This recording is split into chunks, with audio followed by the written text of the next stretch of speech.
Hello friends, Radhe Radhe. Shri Ramcharitmanas पाठ की सुंदर पंक्तियाँ हैं। अर्थ के साथ में चौपाई सुंदर वर्णन चल रहा है। तो सुनिए आप लोग कि एक बार भगवान शंकर जी, वो तो बहुत दयालु हैं, बहुत भोले भाले हैं। उनके इसीलिए इस तरीके के नाम हैं कि पार्वती जी हट कर बैठी कि सबके महल हैं, दो महलें हैं, मायका भी मेरा महल दुमहला, मेरी बहनें सब महलों में रहती हैं और मैं यहाँ कैलाश पर्वत पे आपके साथ रहती हूँ, घर भी नहीं है।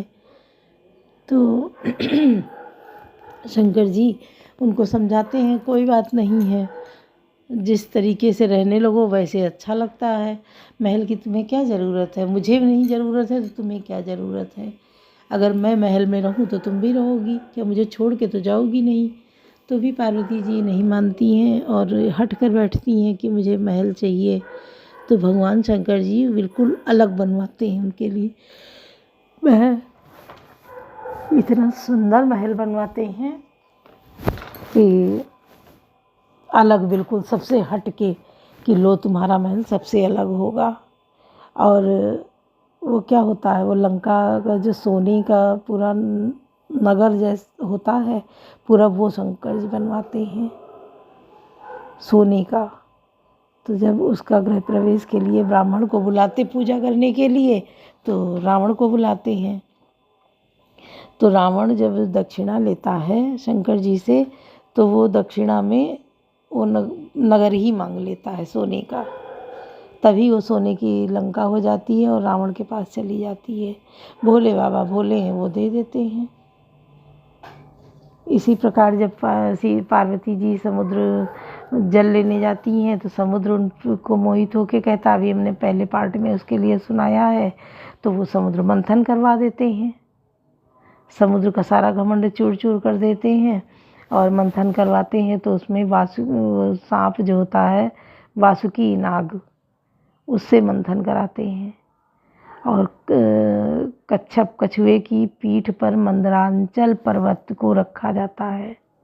समुद्र इतना विशाल समुद्र है, इसी इतनी आसानी से नहीं मथा जा सकता था। तो कछुए की पीठ बहुत मजबूत होती है कि धंस न जाए अंदर। तो कछुए की पीठ को नीचे रखा जाता है, उसके ऊपर मंदरांचल पर्वत को रखा जाता है और जो वासुकी सांप है उसको उसी में लपेटा जाता है, मथानी में डोरी की तरह। मंदरांचल पर्वत को मथानी बनाया जाता है और उसमें वासुकी सांप को डोरी बनाई जाती है। तो अब उस जो रत्न के लिए है, उसके लिए राक्षस और देवता दोनों भिड़ गए कि रत्नों को हम लेंगे। राक्षस भी लड़ गए आके, क्योंकि राक्षस हर जगह होते हैं, निशाचरी प्रवृत्ति हर जगह होती है, आप कहीं भी हों। तो जब वो आ गए तो भगवान को खेल करना पड़ता है फिर उस तरीके से, क्योंकि अगर निशाचर पूरे बढ़ गए, उनको मारा नहीं गया, तो तब तो धरती समाप्त हो जाएगी, सारा और चित्त ही चला जाएगा, अस्तित्व ही खत्म हो जाएगा। तो भगवान ने क्या किया कि सारी तैयारी हो गई, वासुकी भी आ गया, मंदराचल पर्वत भी आ गया, कछुआ कच्छप की पीठ पे उसको रख भी दिया गया। अब मथने के नंबर आया कि मथानी चलाई कैसे जाए, कि इतने विशाल पर्वत को घुमाना था वासुकी सांप के सहारे से, तो किधर कौन रहेगा। तो ये सब जिधर भगवान लोग होते थे दौड़ के उधरी, क्योंकि कुछ के खुद के बुद्धि थी नहीं, ये मांस मदिरा इन सब का सेवन करते थे और इनको भी जो है खूब शराब पिला दी गई, उल्टा सीधा खिला दिया गया। अब इनकी बुद्धि तो काम नहीं कर रही थी। तो भगवान जो थे उन्होंने कहा कि हम वासुकी के मुंह की तरफ पकड़ेंगे। ये सब समझे कि भगवान चालाक हैं और जो ये कहेंगे उधर ही हम लोग भागेंगे, नहीं नहीं इधर हम आएंगे, इधर हम पकड़ेंगे, ऐसा कह के हटवा दिया देवताओं को उधर से। देवता तो थे ही सात्विक थे, उनकी बुद्धि काम कर रही थी, वो चतुर थे, तुरंत वो लोग हट गए और जो मुख था उसकी तरफ सारे निशाचर लगे, राक्षस लगे और मथना शुरू हुआ समुद्र को। तो इतनी जल्दी कहाँ, जैसे दही होता है तो उसमें दूध में मक्खन होता है पर दिखता नहीं है, होता है दूध, जब कच्चा दूध होता तभी उसमें मक्खन होता है, दिखाई नहीं पड़ता है। फिर उसका दही जमाया जाता है, दही को मथा जाता है तो मक्खन मक्खन ऊपर आ जाता है, दही दही नीचे रह जाता है। मक्खन को उंगलियों के सहारे से निकाल लिया जाता है, अलग कर लिया जाता दही से। तो इसी प्रकार समुद्र को जब मथा जाता है, मथा जाएगा, दोनों लोग अपनी अपनी ताकत लगा के एक बार वो खींचेंगे एक बार वो खींचेंगे, तभी तो वो मंदरांचल नाचेगा।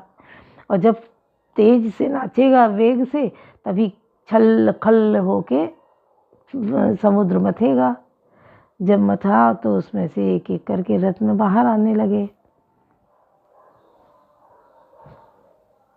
14 रत्न निकलने थे, कल्प वृक्ष और निकला। तो हर बार ये होता था कौन क्या लेगा, सब दौड़ पड़ते थे, ये हम लेंगे ये हम लेंगे। घोड़ा निकला, बहुत सुंदर सुंदर रत्न निकलने शुरू हुए। कल्प वृक्ष निकला है, ये समुद्र से ही निकला है कल्प वृक्ष, तभी वो इतना पुराना, इतनी आयु उसकी ज़्यादा है। और वो है, उससे कल्प वृक्ष से जो भी मांगो मिलता है, पूरा होता है। तो ऐसे करके एक एक करके उससे निकलते गए। विष भी निकला। जब जहर निकला तो ये हुआ जहर कौन ले, कोई नहीं लेने को तैयार हुआ जहर। अगर जहर कोई ना लेता तो दुनिया समाज में फैल जाता, तो उसको न देवता लेने को तैयार हुए ना राक्षस लेने को तैयार हुए। ये हुआ अब क्या किया जाए। तो उस जहर को शंकर जी ने अपने गले में धारण किया। अगर जहर वो गले से नीचे उतर जाता तो मृत्यु हो जाती, तभी वो नीलकंठ कहलाए। फिर उसमें से अमृत निकला। अब अमृत के लिए सब दौड़ पड़े, मुझे चाहिए मुझे चाहिए। तो भगवान ने सोचा अगर ये अमृत राक्षसों के पास चला गया तब तो ये अमर हो जाएंगे, इनको कोई मार नहीं सकता है, ये अमर हो जाएंगे हमेशा के लिए। तो और देवता अपनी तरफ, तो उसके लिए लड़ाई होने लगी। तो तब तक भगवान विष्णु जो थे उन्होंने एक सुंदरी का रूप बनाया और सुंदर स्त्री बनके, इतनी सुंदर कि वो आए। जब वो आए तो वो बोली कि ये अमृत मैं बांटूंगी। तो राक्षस थे, उन्होंने जैसे सुंदर स्त्री को देखा वो तुरंत रुक गए, उसका कहना मान लिया कि हाँ जो ये कह रही वही सही है। तो कह के और राक्षस एक तरफ बैठे, देवता एक तरफ बैठे। वो बांटना शुरू करी, अमृत सबको देना, देवताओं की तरफ से देना शुरू करी कि हम इधर ही दे के सोची ख़त्म कर देंगे, राक्षसों की तरफ खाली हो जाएगा मटका, घड़ा जो होगा अमृत कलश। तो जब देवताओं को देना शुरू किया, देवता पीने लगे, तो एक राक्षस उसमें से उठ के चुपके से वेश बदल कर देवताओं की लाइन में आके बैठ गया। उसको समझ नहीं पाए लोग, वो देवता का रूप लिया और आके बैठ गया उसी लाइन में। तो उसको जो है अमृत मिल गया, उसने पी लिया।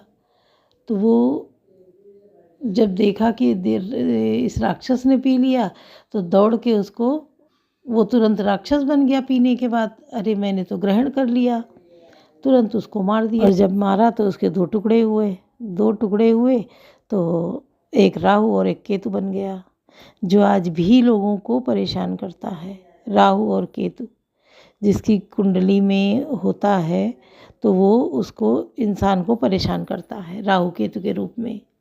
सुनिए, हम आगे और अच्छी अच्छी बातें बताएंगे, आप लोग सुनते रहिए। कवन सो काज कठिन जग माही, जो नहीं हुई तात तुम पाही। नाथ रघुनाथ सम कृपा सिंधु नैयान, जोगी वृंद दुर्लभ गति तोय दीन भगवान। कवन सो काज कठिन जग माही, जो नहीं हुई तात तुम पाही। नाथ श्री रघुनाथ जी के समान कृपा का समुद्र दूसरा कोई नहीं है, जिन भगवान ने तुमको वह गति दी जो योगी समाज को भी दुर्लभ है। मंदोदरी वचन सुनिकाना, सुर मुनि सिद्धि सबन सुख माना। आज अज महेश नारद सनकादि जे मुनिवर परमारथ बादी। मंदोदरी के वचन कानों से सुनकर देवता मुनि और सिद्ध सभी ने सुख माना। ब्रह्मा महादेव नारद और सनकादि तथा और भी जो परमार्थवादी परमात्मा के तत्व को जानने और कहने वाले श्रेष्ठ मुनि थे। भरिलोचन रघुपति निहारी प्रेम मगन सब भय सुखारी। रुदन करत देखी सब नारी गयो विभीषण मन दुख भारी। वे सभी श्री रघुनाथ जी को नेत्र भरकर निरख कर प्रेम मग्न हो गए और अत्यंत सुखी हुए। अपने घर की सब स्त्रियों को रोती हुई देखकर विभीषण जी के मन में बड़ा भारी दुख हुआ और वे उनके पास गए। बंधु दशा बिलो की दुख की ना तब प्रभु अनुजई आय सुधीना। लक्ष्मण ते बहु विधि समझायो बहुर विभीषण प्रभु पही आयो। उन्होंने भाई की दशा देखकर दुख किया। तब प्रभु श्री राम जी ने छोटे भाई को आज्ञा दी कि जाकर विभीषण को धैर्य बंधाओ। लक्ष्मण जी ने उन्हें बहुत प्रकार से समझाया। तब विभीषण प्रभु के पास लौट आए। कृपा दृष्टि प्रभुताई बिलो का करूँ क्रिया परिहर सब सो का। कीन क्रिया प्रभु आय सुमानी विधिवत देश काल जी जानी। प्रभु ने उनको कृपापूर्ण दृष्टि से देखा और कहा सब शोक त्याग कर रावण की अंत्येष्टि क्रिया करो। प्रभु की आज्ञा मानकर और हृदय में देश और काल का विचार करके विभीषण जी ने विधि पूर्वक सब क्रिया की। कवन सुकाज कठिन जगमाही जो नहीं हो तात तुम पाई। मंदोदरी आदि सब ले दे तिलांजल दाई। भवन गई रघुपति गुणगन वर्णत मन माई। कवन सुकाज कठिन जगमाही जो नहीं हो तात तुम पाई। मंदोदरी आदि सब स्त्रियों से रावण की तिलांजल देकर मन में श्री रघुनाथ जी के गुण समूहों का वर्णन करती हुई महल को गईं। आई विभीषण पुर सिरनायो कृपा सिंधु तब अनुज बुलायो। तुम कपीस अंगद नल नीला जामु अंत मारुति ने सीला। सब मिल जाओ विभीषण साथा सारे हो तिलक कयो रघुनाथा। पिता वचन मैं नगर नामो आप सरिस कभी अनुज पठाऊँ। सब क्रिया कर्म करने के बाद विभीषण ने आकर पुनः सिर नवाया। तब कृपा के समुद्र श्री राम जी ने छोटे भाई लक्ष्मण जी को बुलाया। श्री रघुनाथ जी ने कहा कि तुम वानर राज सुग्रीव अंगद नल नील जाम्बवान और मारुति सब नीति निपुण लोग मिलकर विभीषण के साथ जाओ और उन्हें राज तिलक कर दो। पिताजी के वचनों के कारण मैं नगर में नहीं जा सकता, पर अपने ही समान वानर और छोटे भाई को भेजता हूँ। तुरंत चले कपि सुनि प्रभु वचना कीनी। जाय तिलक की रचना सादर सिंहासन बैठारी। तिलक सार अस्तुति अनुसारी। प्रभु के वचन सुनकर वानर तुरंत चले और उन्होंने जाकर राज तिलक की सारी व्यवस्था की। आदर के साथ विभीषण को सिंहासन पर बैठाकर राज तिलक किया और स्तुति की। जो रिपानी सब ही सिरनाए सहित विभीषण प्रभु वहीं आए। तब रघुवीर बोले कपिली ने कई प्रिय वचन सुखी सबकी ने। सभी ने हाथ जोड़कर उनको सिर नवाए। तदनंतर विभीषण सहित सब प्रभु के पास आए। तब श्री रघुवीर ने वानरों को बुला लिया और प्रिय वचन कहकर सबको सुखी किया। कवन सुकाज कठिन जगमाही जो नहीं हो तात तुम पाई। किए सुखी कई बानी सुधा संबल तुम्हारे रिपु। किए सुखी कई बानी सुधा संबल तुम्हारे रिपुयो। पायो विभीषण राज तिहु पुर जसु तुम्हारो नित नयो। मोहि सहित शुभ कीरति तुम्हारी परम प्रीति जोगाई है। संसार सिंधु अपार पार प्रयास बिनु नर पाई है। कवन सुकाज कठिन जगमाही जो नहीं हो तात तुम पाई। भगवान ने अमृत के समान यह वाणी कहकर सबको सुखी किया कि तुम्हारे ही बल से यह प्रबल शत्रु मारा गया और विभीषण ने राज्य पाया। इसके कारण तुम्हारा यह तीनों लोकों में नित्य नया बना रहेगा। जो लोग मेरे सहित तुम्हारी शुभ कीर्ति को परम प्रेम के साथ गाएंगे वे बिना ही परिश्रम इस अपार संसार सागर पार कर पा जाएंगे। कवन सुकाज कठिन जगमाही जो नहीं हो तात तुम पाई। प्रभु के वचन श्रवण सुने नहीं अगाई। कपि पुंज बार बार सिर नामहि गाय सकल पद कंज। कवन सुकाज कठिन जगमाही जो नहीं हो तात तुम पाई। प्रभु के वचन कानों से सुनकर वानर समूह तृप्त नहीं होते। वे सब बार बार सिर नवाते हैं और चरण कमलों को पकड़ते हैं। पुनि प्रभु बोले लियो हनुमाना लंका जाओ कहो भगवाना। समाचार जानकी सुनावो तासु कुशल तुम चली आवो। फिर प्रभु ने हनुमान जी को बुला लिया। भगवान ने कहा तुम लंका जाओ, जानकी जी को सब समाचार सुनाओ और उनका कुशल समाचार लेकर तुम चले आओ। तब हनुमंत नगर महु आए सुनि शरी निशाचर दाये। बहु प्रकार तिन पूजा कीनी जन सुता दिखाई पुनि दीनी। तब हनुमान जी नगर में आए। यह सुनकर राक्षस राक्षसी उनके सत्कार के लिए दौड़े। उन्होंने बहुत प्रकार से हनुमान जी की पूजा की और फिर श्री जानकी जी को दिखला दिया। दूर नहीं थे प्रणाम कब कीना रघुपति दूत जानकी जीना। काहू नाथ प्रभु कृपा निकेता कुशल अनुज कपिसेन समेता। हनुमान जी ने सीता जी को दूर से ही प्रणाम किया। जानकी जी ने पहचान लिया कि वही रघुनाथ जी का दूत है और पूछा, हे तात, कहो कृपा के धाम मेरे प्रभु, छोटे भाई और वानरों की सेना से कुशल से तो हैं? सब विधि कुशल कौशलाधीसा, मातु समर जीत्यो दस सीसा, विचल राजु विभीषण पायो, सुनि कपि वचन हरष उर छायो। हनुमान जी ने कहा, हे माता कौशल, श्री राम जी सब प्रकार से सकुशल हैं। उन्होंने संग्राम में 10 सिर वाले रावण को जीत लिया है और विभीषण ने अचल राज्य प्राप्त किया है। हनुमान जी के वचन सुनकर सीता जी के हृदय में हर्ष छा गया। कवन सुकाज कठिन जग माही, जो नहीं होई तात तुम पाही। अति हरस मन तन पुलक लोचन, सजल कह पुनि पुनि रमा। का देव तो ही त्रैलोक महु, कपि की मही नहीं, किमपि नहीं बानी समा। सुनु मातु मैं पायो अखिल जग, राजु आजु न संशयम। रणजीत रिपुदल बंधु जुत, पश्यामि राम मनामयम। कवन सुकाज कठिन जग माही, जो नहीं होई तात तुम पाई। श्री जानकी जी के हृदय में अत्यंत हर्ष हुआ। उनका शरीर पुलकित हो गया और नेत्रों में आनंद अश्रुओं का जल छा गया। वे बार बार कहती हैं, हनुमान मैं तुझे क्या दूं, इस वाणी समाचार के समान तीनों लोकों में और कुछ भी नहीं है। हनुमान जी ने कहा, हे माता सुनिए, मैं आज निसंदेह सारे जगत का राज्य पा लिया। जो मैं रण में शत्रु सेना को जीत कर भाई सहित निर्विकार श्री राम जी को देख रहा हूँ। कवन सुकाज कठिन जग माही, जो नहीं हुई तात तुम पाही। सुन सुत सद्गुण सकल तब, हृदय बसऊँ हनुमंत। सानुकूल कौशलपति राम समेत, अनंत कवन सुकाज कठिन जग माही, जो नहीं होई तात तुम पाही। जानकी जी ने कहा, हे पुत्र सुन, समस्त सद्गुण तेरे हृदय में बसे और हे हनुमान शेष लक्ष्मण जी सहित कौशलपति प्रभु सदा तुझ पर प्रसन्न रहे। बोलो सियावर रामचंद्र की जय। पवन सुत हनुमान की जय। लाडले लखन लाल की जय।